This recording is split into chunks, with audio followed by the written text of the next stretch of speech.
ಪ್ರಪಂಚದಲ್ಲಿ ಬ್ಯಾಂಕ್ಗಿಂತ ದೊಡ್ಡ ಸ್ಕ್ಯಾಮ್ ಬೇರೆ ಯಾವುದೂ ಇಲ್ಲ. ನೀವು ಈ ಸ್ಕ್ಯಾಮ್ ಇಂದ ನಿಮ್ಮ ದುಡ್ಡ ಕಳ್ಕೋಬಾರ್ದು ಅಂದ್ರೆ ಪೂರ್ತಿ ವಿಡಿಯೋ ನೋಡಿ. ಉದಾಹರಣೆಗೆ ನೋಬಿಐ ಅನ್ನೋ ಬ್ಯಾಂಕ್ ಅಲ್ಲಿ ಮೋದಿ ಮತ್ತು ರಾಹುಲ್ ಗಾಂಧಿ ಅವ್ರದ್ದು ಅಕೌಂಟ್ ಇರುತ್ತೆ ಅನ್ಕೊಳ್ಳಿ.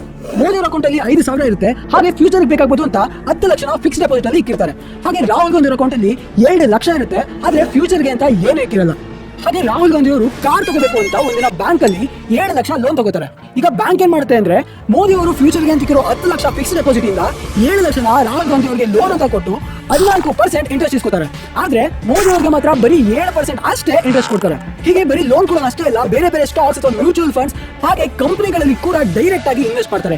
ಇದರಲ್ಲಿ ಸ್ಕ್ಯಾಮ್ ಏನಪ್ಪಾ ಅಂದ್ರೆ ಬ್ಯಾಂಕ್ ಅವರು ಇನ್ವೆಸ್ಟ್ ಮಾಡೋ ಈ ಸ್ಟಾಕ್ಸ್ ಅಥವಾ ಮ್ಯೂಚುವಲ್ ಫಂಡ್ಸ್ ಅಥವಾ ಪ್ರತಿ ವರ್ಷ ಸರಾಸರಿ ಅಂದ್ರೂ 14% ಇಂಟ್ರೆಸ್ಟ್ ಕೊಡೋ ಇಂಡೆಕ್ಸ್ ಫಂಡ್ಸ್ ಅಲ್ಲಿ ಮೋದಿ ಅವರೇ ಡೈರೆಕ್ಟ್ ಆಗಿ ಇನ್ವೆಸ್ಟ್ ಮಾಡಿದ್ರೆ ಬರೀ 5 ವರ್ಷದಲ್ಲೇ ಬ್ಯಾಂಕ್ ಅವರು ಕೊಡ್ತಾ ಇದ್ದ ಇಂಟ್ರೆಸ್ಟ್ ಜೊತೆಗೆ ರಾಹುಲ್ ಗಾಂಧಿ ಅವರು ತಗೋಬೇಕು ಅನ್ಕೊಂಡಿದ್ದ ಕಾರ್ನ ಕೂಡ ತಗೋಬೋದಾಗಿತ್ತು.